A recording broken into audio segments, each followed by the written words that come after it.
ఏంటి నాన్న, ఎందుకు అందరినీ రమ్మన్నావు? అడిగాడు వర్మ తండ్రిని. ఆయన ఏదో ఆలోచిస్తున్నట్లుగా ఒక క్షణం చూసి, ఆ మధ్య మీరందరూ రాబోయే నా 70వ పుట్టినరోజు కానుకగా ఏం కావాలి అని అడిగారుగా, ఆ విషయం గురించి మాట్లాడదామని అన్నాడు ఆయన చిరునవ్వుతో. అవును, మేమే ఏదో ఇచ్చాకంటే మీకు కావాల్సింది ఇవ్వటం బాగుంటుంది కదా అనే ఆలోచనతో అడిగాం. చెప్పండి నాన్న, వర్మ ఉత్సాహంగా అన్నాడు. చెప్పండి మావయ్య, కోడలు ఆసక్తిగా అడిగింది.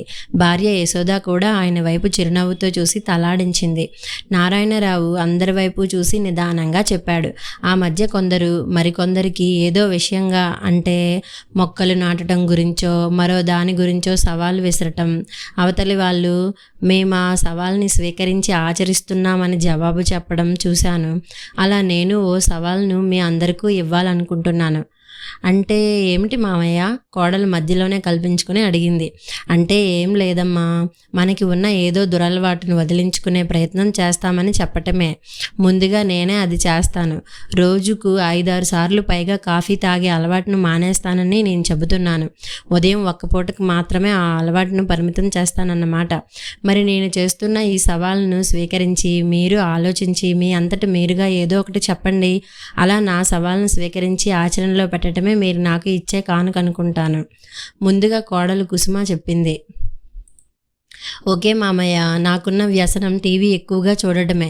బాబాయ్ స్కూల్ నుండి ఇంటికి వచ్చే వేళకి నేను టీవీ ముందు కూర్చుంటానన్నది నిజమే. ఇక నుంచి ఆ సమయంలో వాడితో కాసేపు కూర్చొని తన చదువు సంగతి పట్టించుకుంటాను. యశోద ఆయన వైపు చురుగ్గా చూసి, నేను మాత్రం ప్రస్తుతానికి మీకే కానుక ఇవ్వాలనుకోవటం లేదు. కాకపోతే మీ సవాల్ సరిగ్గా అమలు అయ్యేటట్లుగా మాత్రం చూస్తుంటాను. రేపటి నుండి మీకు రోజుకు 5-6 సార్లు కాఫీ పెట్టించే పని తగ్గిపోతుందన్నమాట అని కోడలు చేయి పట్టుకుంది. ఇద్దరూ అక్కడి నుండి లోపలికి వెళ్ళిపోయారు. వర్మ ఒక్కడే తండ్రి పక్కన ఉన్నాడు. నాన్న, మీరు ఇదంతా సవాలంటూ చేస్తున్నది నా కోసమే కదూ, నన్ను మీరు మందు అలవాటు నుండి మానిపించాలనేగా మెల్లగా అడిగాడు. నారాయణరావు మెల్లగా నిట్టూర్చాడు. కాదురా, నా మనవడి కోసం అన్నాడు మెల్లగా. గొంతు బాగా తగ్గించి రహస్యంగా చెప్పాడు. వర్మ కళ్ళు పెద్దవి చేసి చూస్తూ, ఏంటి నాన్న మీరనేది? మన కృష్ణుడి కోసమా? వాడికి దురలవాట్లు ఏం ఉన్నాయి? ఆశ్చర్యంగా అడిగాడు. నేను అలాగే అనుకునేవాడినిరా, కానీ అంటూ నిట్టూర్చి మౌనంగా ఉండిపోయాడు. వర్మ కొంచెం ఆతుర్దాగా చూస్తూ, కానీ అంటూ ఆగిపోయారేం, చెప్పండి నాన్న అంటూ రెట్టించాడు.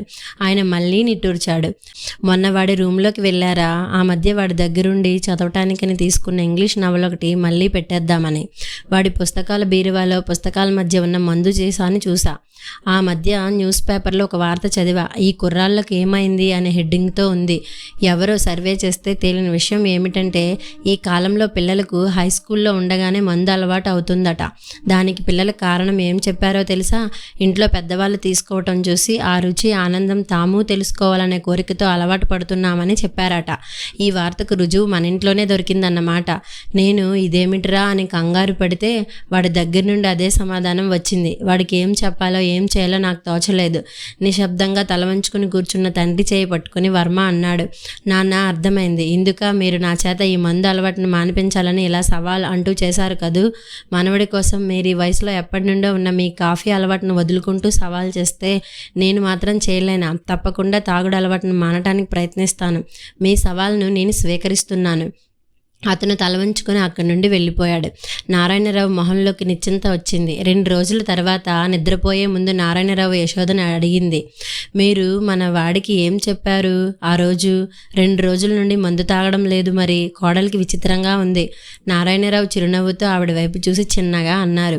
కోడలు మన వాడితో ఈ అలవాటు మాన్పించాలని ఎప్పటి నుండో ప్రయత్నిస్తూ విసిగిపోయిందని మనకు తెలుసు కదా. అవునన్నట్లు తల ఊపింది ఆవిడ.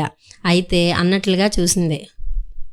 ఈ మధ్య కృష్ణుడి గదిలో నేను తీసుకున్న పుస్తకం పెట్టేద్దామని వాడి గదిలోకి వెళ్ళానా, అక్కడ పుస్తకాల మధ్యలో ఒక బాటిల్ చూసి కొంచెం కంగారు పడ్డాను.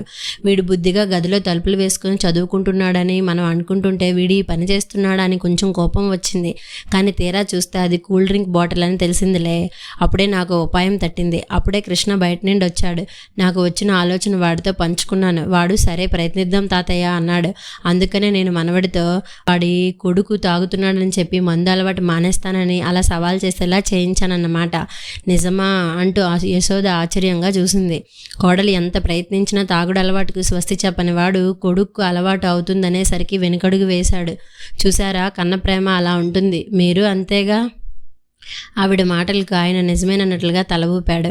ఆ మధ్య కొడుకు కోడలు ఈ విషయమై గొడవ పడడం మనము చూశాంగా. కొద్దిగా మొదలైన అలవాటు వ్యసనంగా మారి కూర్చుంది. ఒక్కరోజు కూడా మానలేని స్థితికి వెళ్ళిపోయాడు. కోడల దగ్గర బంధువులు చనిపోయారని పుట్టింటికి వెళ్ళినప్పుడు కూడా ఆ రోజు మందు మానలేక ఆ ఏర్పాటుల్లో ఉండేసరికి అక్కడ అందరిలో ఏమనలేక ఇంటికి వచ్చాక కోడలు గొడవ పెట్టుకుంటే నీకు వచ్చిన నష్టమేమిటి అంటూ ఎదురు తిరిగాడు.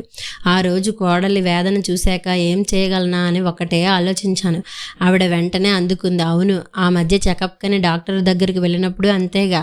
ఆయన ఈ అలవాటును వెంటనే తగ్గించమని సలహా ఇచ్చినా విన్నాడా? మొండిగా కోడలతో వాదనకు దిగాడు గాని. అయితే మీ ఉపాయం మాత్రం ఫలించే సూచన కనిపిస్తోందే ఆనందంగా అందామా. ఇద్దరూ హాయిగా నవ్వుకున్నారు. తన పుట్టినరోజున ఆయన ఆనందంగా కొడుకుని దగ్గరకు తీసుకున్నారు. నువ్వు నా మాటకి విలువిచ్చి నేను కోరిన కానుకలను ఇలా ఇచ్చినందుకు నాకు చాలా ఆనందంగా ఉందిరా. గట్టిగా తలుచుకుంటే చేయలేనిదంటూ ఏదీ ఉండదని నిరూపించావు అన్నాడు ఆయన ఆప్యాయంగా. ఆయన కళ్ళు చెమర్చాయి. నాన్న అంటూ ఏదో అడగటానికి సందేహిస్తున్న కొడుకు వైపు ఆయన చిరునవ్వుతో చూశారు. నీకో విషయం చెప్పాలి. నువ్వు నీ కొడుకు గురించి ఏం దిగులు పడకు. వాడు నీ చేత ఈ అలవాటును మానిపించాలని గట్టి పట్టుదలతో ఉన్నాడు. అందుకే మా ఇద్దరి ఆలోచన ఇలా ఫలించింది. ఆ మాటలు విన్న వర్మ కూడా అవునా అన్నట్లు ఆశ్చర్యంగా చూసి ఆ తర్వాత హాయిగా నవ్వేశాడు. నాన్న, తాతయ్య సవాల్ మహిమ చూసావా అన్నాడు కృష్ణ తండ్రితో సరదాగా. కథ సమాప్తం.